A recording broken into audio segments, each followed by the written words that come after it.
Welcome to the Do More podcast, where we share strategies and tips for improving your life in every aspect. Here's your host, John Farling. Welcome back, and thanks again for listening. Today, I wanted to talk about common limited beliefs. And since this is probably more of a business show, entrepreneurship show, podcast, probably going to go that route for the most part. But these common limited beliefs can also spill over into other areas in your life. It applies to anything in your life. So first off, what is a limited belief? Put simply, it's a belief that holds you back. So that can be, and we're going to go over a few of them here, probably about 5 to 8 of them that I just came up with. But it could be anything. So a simple one could be, someone thinking about getting into self-storage, but they think they're older and they're using an excuse as, well, I'm too old. I'm too old to learn how to get into self-storage. I'm too old to do that journey right now.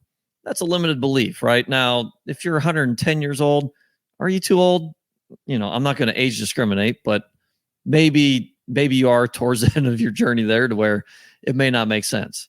But there is no such thing as I guess, too old for the most part. Again, I'm not going to age discriminate, but that's an example of a limited belief. There are definitely people that I've talked to that are older than myself that are like, it's just, I'm past the, I guess, prime of their life and they don't feel like they can do it. Again, that's a limited belief. So let's get into the list that I've got, and that is one of them is being too old. But I want to start with money. And I did do a show on money misconceptions about money, and this kind of ties into it.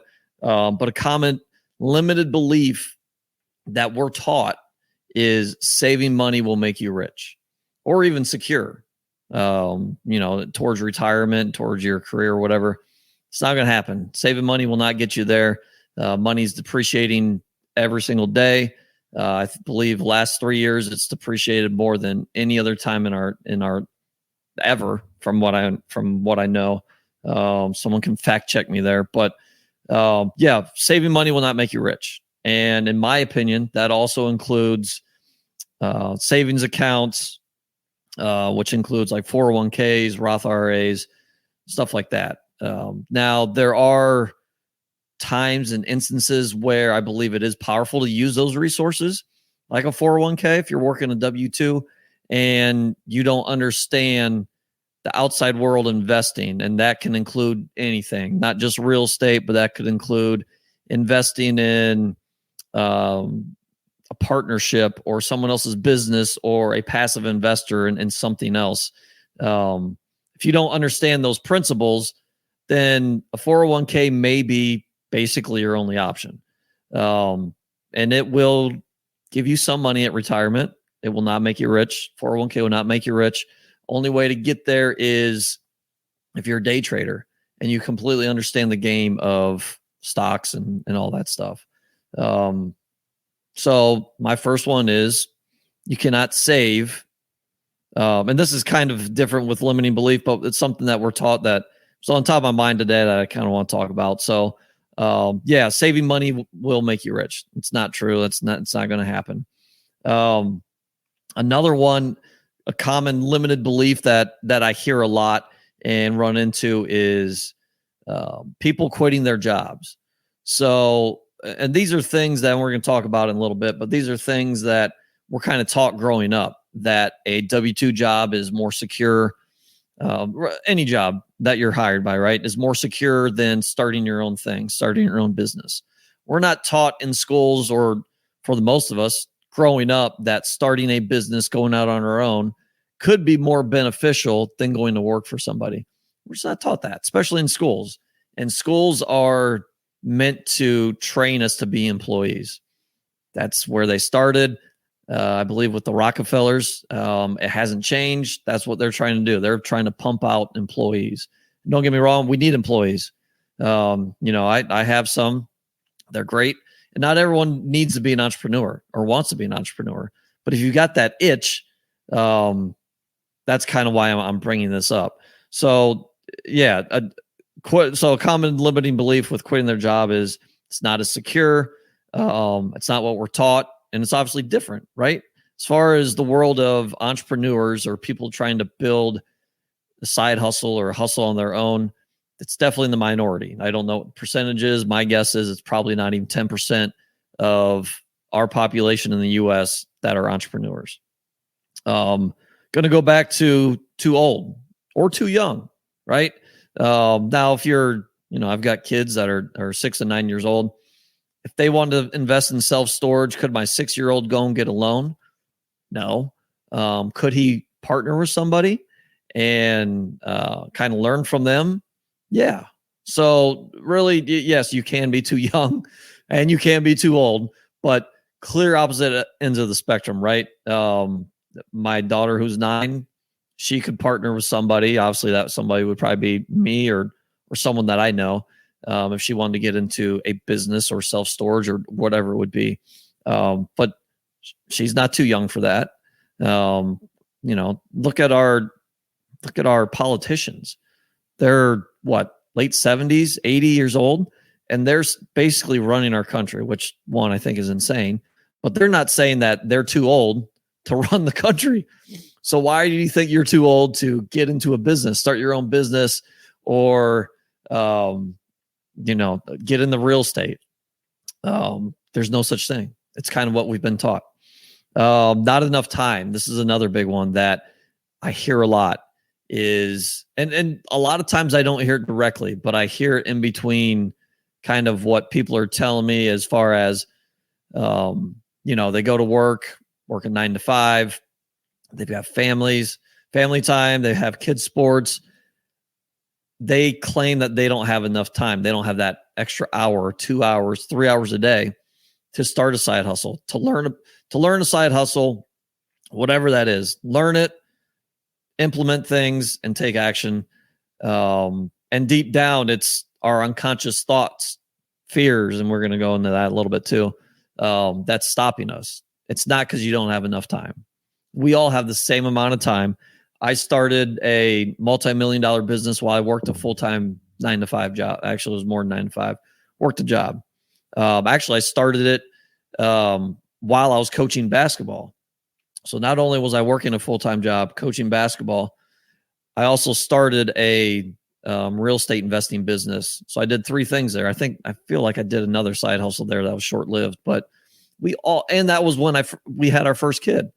We all have plenty of time. We all have the same amount of time in the day. You all have plenty of time to do whatever you want to do. Something's holding you back, some type of unconscious thought. And we're going to go into that, but something is holding you back. We all have enough time. Not smart enough or not have enough experience. Again, that's an excuse. As far as real estate investing, probably business in general, depending on what you're getting into, but especially real estate investing, which includes self-storage, is probably the easiest thing to learn and to get into. One, there's less people doing it. 2, it's literally step by step. Now, there are some creative things that you can learn to kind of outpace other people. But as far as not being smart enough, I don't even remember my GPA. High school, I believe, like 60. We were a small school. We had, I believe, 72 kids in my class. I was like 65th or 67th kid as far as GPA in my class when I graduated. That was my GPA ranking in my class. Now, I did take college courses, but still, you do not have to be that smart. You don't have to be overeducated to get into real estate investing or start your own business. Not enough experience. There's only one way to gain experience, and that's to take action, right? If you're trying to quit your job, trying to get in some type of real estate or start a business, there's only one way to gain experience, right? You can learn for a little bit, but if you're learning for 8 months to 12 months and you haven't taken any action, you haven't made any offers on anything, guess what? You've got something unconsciously, maybe consciously, that's holding you back. But the only way to gain experience is to do it. Just take action, jump in and do it. My very first single family rental, that's what I did. I probably offered on, I couldn't even tell you how many houses. I looked at a ton of houses, 40, 50, 60 houses. I actually went, maybe that many, not that many that I actually walked through. Easily 20, 30 houses I actually walked through.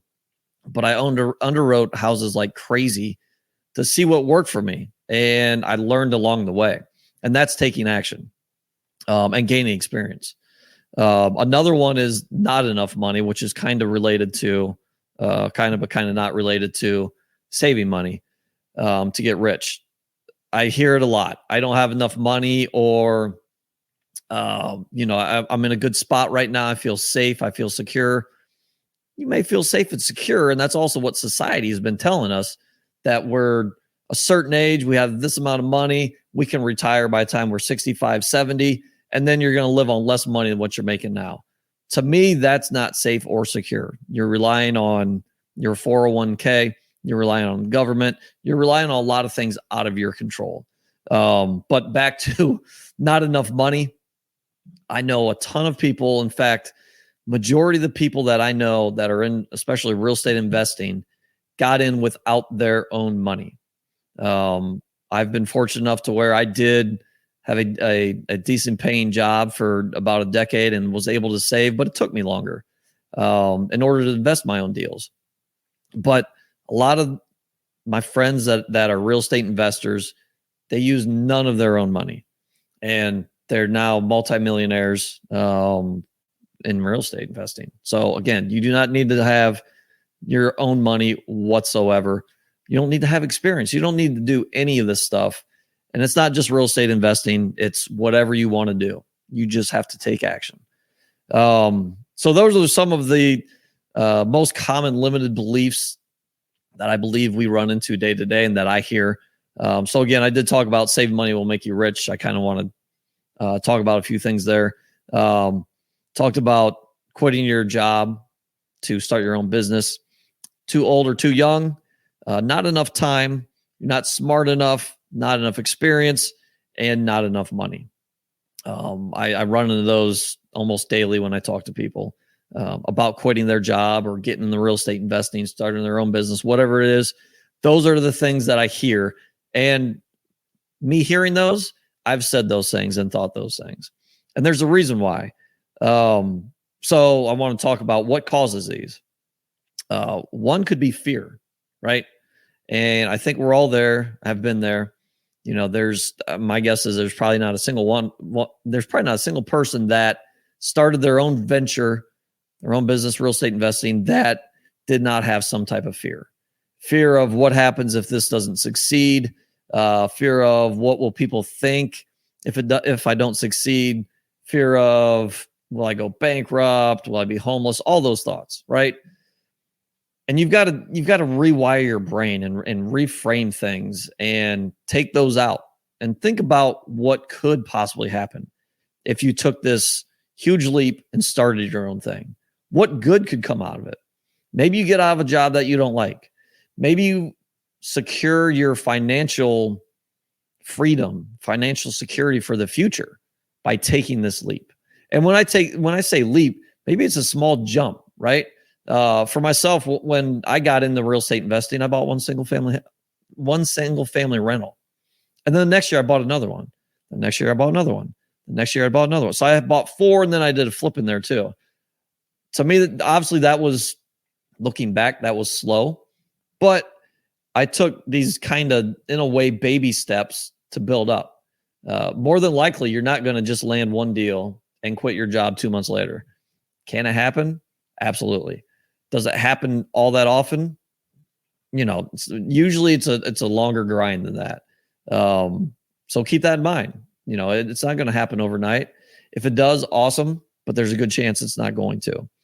Another thing that causes these common limited beliefs is past experiences. And I'll relate this to sports with basketball. I went through, I played basketball growing up and ended up playing college, but I went through and struggled with every time, especially in high school, especially my senior year, I can remember I felt that every time that I shot the ball, I wasn't thinking I'm going to make this. Like that thought did not enter my mind. I was playing not to lose. I wasn't playing to win. I was playing not to lose. So I still shot the ball okay, but could I have shot it better if I was playing to win and also use past experience of hey, I know I can shoot the ball. I have confidence in myself, and I'm going to make this shot. And you can relate that to anything, right? Unfortunately, when it comes to like real estate investing, I think people that the things that slow them down, I think they hear of one horror story, right? And a lot of those horror stories probably happened around 2008, 2009 when real estate market crashed. And even with that, that's still a small minority that crashed or went bankrupt or whatever. So past experiences, obviously that's not, one of our experiences or your experience. But that's someone else's experience could be holding you back from taking action. Another one that causes common limiting beliefs is imposter syndrome. And I'll be completely honest, this podcast is, especially when I do these one on zero shows, basically, it's just myself. There's major imposter syndrome. Even going through this and kind of as I'm speaking, I'm wondering, are people going to get anything out of this? Is this making sense? Is this coming off right? All those things, right? And I think we all go through imposter syndrome at some point. It obviously gets easier as you go. You gain experience. This is show, I think, 18, 19? Yeah, episode 19 for me. So it's getting a little easier, but there's still that imposter syndrome for me. And you're going to have that. I still have that with self-storage. I've been doing real estate investing for coming up on a decade now. I still have that imposter syndrome. You just try to quiet that voice, but it's still there. And again, you got to reframe things. So to end here, next couple minutes, I want to go over how to overcome these. And I don't think we completely overcome them because we're still going to have that little voice in the back of our head. We just got to quiet that voice, right? And our positive thoughts have to be louder than that voice. That's giving us the limited beliefs. So first off, use your past experiences to build your confidence. I've definitely done that. And I did that switching from single family rentals to self-storage. I did not know what I was doing when I got into self-storage, but I had enough experience with the few single family rentals that I had that I could build upon that to get into self-storage. It's just another asset class. I didn't think about failing. And the backup even further, when I got into single family rentals, I didn't really have real estate investing past experience that I could build upon. I probably, honestly, I'm not sure. It was just one of those things that growing up, I was around real estate. My parents had a couple rental properties. I wouldn't say those properties were successes, so I couldn't really build off that. But I did know that real estate investing over long term would pan out in a good way if I stuck to the fundamentals. So it was probably more some education and not necessarily experience, but it was more education and reframing and saying, okay, this is going to work out. And then second thing is reframe your thoughts, which I've talked about a couple times here. You've got to reframe your thoughts, right? And go back to my basketball story. And I still play. In fact, today's Monday. I'm going to play this coming Monday night or tonight. I'm going to play at an open gym, and it's older guys. But yeah, you've got probably early 20s to maybe late 40s that are playing. And the one that I'm playing at now, I think this will be third or fourth time that I go to this open gym. It's newer, and I'm still not confident shooting on these hoops for whatever reason. So every time I'm shooting on these hoops, I don't have that positive mindset because I haven't played on them long enough. So I'm missing more shots than what I normally do. But I've got to reframe my thoughts. I've got to think it doesn't matter what hoop I'm shooting on, whether it's 10 foot, whether it's 9 foot, 8 inches, whether it's 8 foot, I'm still going to make the shot. So I have to reframe those thoughts. And when it comes to sports, it's a little bit tougher, right? Because sports it's fast paced, especially basketball. Something like golf, maybe you can reframe your thoughts a little bit. I don't want to say easier because golf is super hard, but you can kind of play those actions out and think about it more, which causes overthinking with golf. But you can do that more than in basketball. In basketball, it's, you get the ball, you got to shoot it right away. So you don't have as much time to reframe those thoughts. And then positivity, right? And these are all super simple things, but we get in our own head a lot of the times with these limited beliefs. And a lot of times they're unconscious thoughts, right? And we've got to reframe our thoughts and our beliefs and our unconscious thoughts. We have to reframe all of those. And sometimes that's not easy to do, especially the unconscious thoughts. But back to positivity, and that positively and reframing thoughts go hand in hand, right? So you've got to reframe those thoughts. You got to be positive. You got to think about what good could come out of this. If I quit my 9-to-5 and I take a leap and do self-storage full time, you got to think about the good things that'll come out of that, right? Now you're going to have more time to look for more deals. Now you're going to have more time to possibly make more money on your current storage facility because you weren't paying attention to something that now you can implement. In fact, I got a text today from a buddy that he just put in his notice to work through December, and then he's quitting his 9-to-5 due to self-storage. But yeah, he's gone through all these thoughts too, just like the rest of us. But it's one of those things that, you've got to look at the bright side and say, okay, me quitting my job is going to be a good thing, or imply this to anything. But in this discussion, me quitting my job will give me more time to focus on this self-storage facility or buy more storage facilities. That's going to make my income grow exponentially faster and higher, and also give me more time freedom, which my buddy that gave me the text, is a firefighter, and obviously that can be very demanding. So now leaving that, he's going to have all this time freedom, and it's mental time freedom too. And we can go into that another show. But then the fourth thing in overcoming these limited beliefs is you just got to keep going. You just got to keep going, because you're going to hit hurdles. You're going to hit bumps. And I've talked about this on the show a few times. You're going to hit those, and you're going to hit these negative thoughts. You got to reframe them, but you just have to keep going, and you have to take action while you keep going. You can't just keep educating yourself. You can't say, you know what? I haven't, if your goal is to quit your job by the end of the year or within 12 months, 24 months, whatever your goal is, and you haven't offered, it's 8 months in and you haven't made a single offer on a property, and you've been overeducating and you're telling yourself, you know what, I've read 5 books, I'm learning. That's BS. You got to take action. You have to take action. You have to keep going.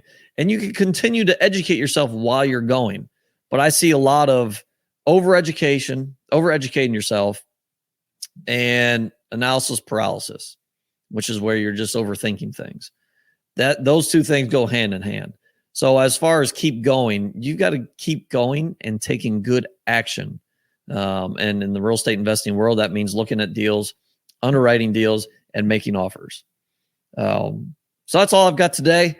Again, appreciate everybody listening. Give me your feedback. If you want to come on the show, let me know. Other than that, we'll see you next time. Thanks for following, subscribing, and listening to this episode of the Do More podcast hosted by John Farling. To learn more or ask questions, go to l4investing.com.